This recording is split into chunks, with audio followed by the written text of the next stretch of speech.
Il est 8h sur Studio Qualita depuis Jérusalem et 7h sur Radio J à Paris. Olivier Granilico au micro pour le premier rendez-vous avec l'actualité israélienne. Gal Kenan, 19 ans, de Beersheva. C'est le nom du soldat qui a été tué hier lors d'une fusillade à proximité du carrefour d'Ariel en Yehuda et Shomron. Deux autres Israéliens ont été blessés lors de cet attentat qui s'est donc déroulé hier matin. L'attaque a commencé au carrefour d'Ariel où un terroriste palestinien est parvenu à se saisir de l'arme à feu de l'un des deux victimes. Le terroriste s'est ensuite rendu au carrefour voisin où il a ouvert le feu sur un troisième Israélien qui se trouvait à bord de son véhicule. Il a ensuite ouvert le feu en direction de soldats qui se trouvaient en poste au carrefour d'Ariel. L'un des deux blessés, le Rav Ettinger, père de 12 enfants, qui a été transporté à l'hôpital dans un état très grave. Ses jours sont ce matin toujours en danger. Le second blessé est un soldat d'une vingtaine d'années. Son nom n'a pas été révélé à la publication. Gal Kenan, 19 ans, de Beersheva, donc ce soldat qui a été tué hier lors de cette fusillade, sera enterré cet après-midi à Beersheva. Le terroriste a lui réussi à prendre la fuite. Une chasse à l'homme a été organisée depuis hier par Tzahal et la police israélienne. Ce matin, on apprenait il y a quelques minutes que l'armée israélienne s'apprêtait à détruire la maison du terroriste. Le terroriste donc qui est connu des services de sécurité, de l'armée et de la police, mais qui n'a toujours pas été arrêté pour le moment. L'armée a ordonné aussi la fermeture de la zone industrielle de certains villages palestiniens à proximité de Naplouse. Et puis sachez aussi que hier après-midi, une Palestinienne a tenté de s'introduire dans le tombeau des patriarches à Hebron alors qu'elle était armée d'un couteau. Selon l'armée, elle avait l'intention de réaliser un attentat à l'intérieur du site donc de la Marat Marpella. Et pour certains, surtout dans l'autorité palestinienne, cet attentat est lié à la décision de la Cour suprême qui a ordonné hier la fermeture d'un bâtiment sur le mont du Temple. Le site qui se situe au niveau de la porte de la Miséricorde est au cœur de tensions depuis plusieurs mois entre les autorités israéliennes et le Waqf musulman.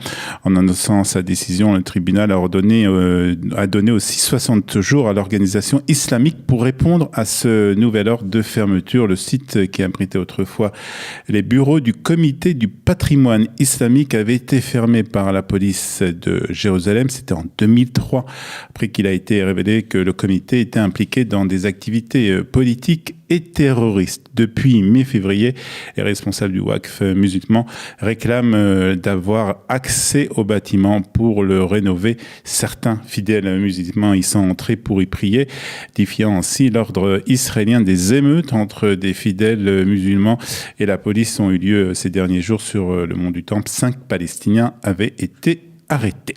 Et le deuxième titre de l'actualité israélienne ce matin, ce sont les réactions après la décision de la Haute Cour de justice d'invalider la candidature de Michael Ben-Ari de la liste Force juive pour la première fois dans l'histoire de la Cour d'Israël. La Cour suprême a donc disqualifié un candidat, Ben-Ari, qui a été reconnu de racisme anti-arabe par le procureur général.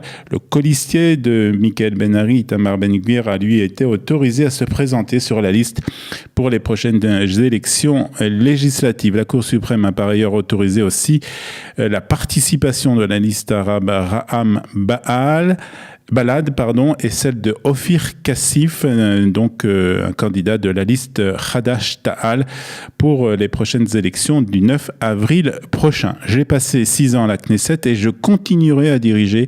Madame Blit et Shai Nitzan et tous les membres de ce gang doivent savoir que nous mettrons fin à cette junte et nous rendrons justice. C'est ce qu'a déclaré le docteur Ben-Ari après la décision donc du tribunal. Toute la classe politique a bien entendu réagi aux décisions rendues par la Haute Cour de justice israélienne.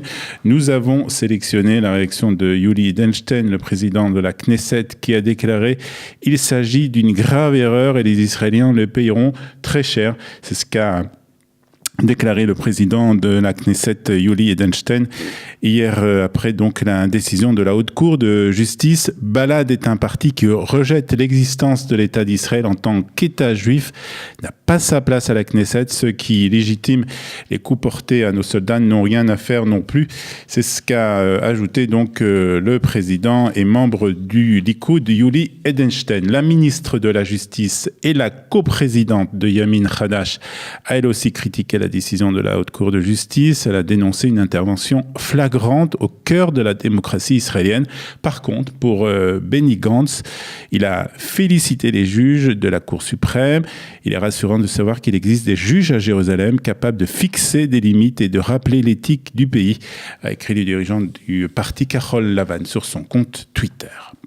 Un envoyé de l'ONU condamne la répression par le Hamas des manifestations contre le coût de la vie dans la bande de Gaza.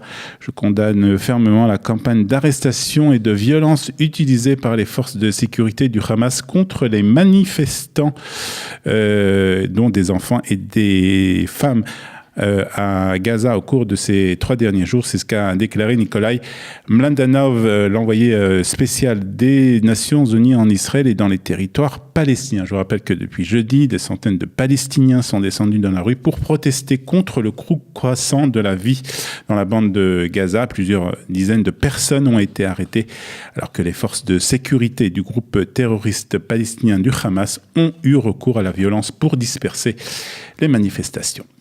Et puis sachez aussi que la police d'Argentine a arrêté 2 suspects faisant partie d'un gang local après la violente agression dont a été victime le grand rabbin d'Argentine. Il y a quelques semaines, je vous rappelle que dans la nuit du 25 février dernier, plusieurs individus s'étaient introduits dans le domicile de Gabriel Davidovich, le grand rabbin d'Argentine, où il avait été violenté par des malfaiteurs et avait aussi, avant que de l'argent et des objets de valeur avaient été dérobés de sa maison. D'après les autorités, les suspects seraient à la tête d'une bande locale qui aurait commis plusieurs cambriolages dans le quartier où habite le grand rabbin d'Argentine et sa famille. Malgré les soupçons sur le caractère antisémite de cette attaque, les enquêteurs n'ont pour le moment pas confirmé le motif de cette agression. Et puis un mot de sport pour terminer, pour vous dire que Israël continue à se distinguer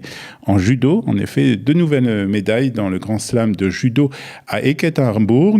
D'abord, Ori Sasson qui a obtenu une médaille d'argent et Peter Palchik qui a obtenu, lui, une médaille de bronze. Samedi, c'était Sagi Mouki qui avait obtenu, lui, une médaille de bronze, toujours dans cette compétition. La météo israélienne, pour terminer, avec des températures qui seront plus élevées aujourd'hui en Israël. Il fera 16 degrés à Jérusalem, 19 à Tel Aviv, 21 degrés à Beersheba et 27 degrés à Eilat. Nous nous retrouvons à 7h30 heure de Paris, 8h30 à Jérusalem pour la revue de la presse et des médias israéliens.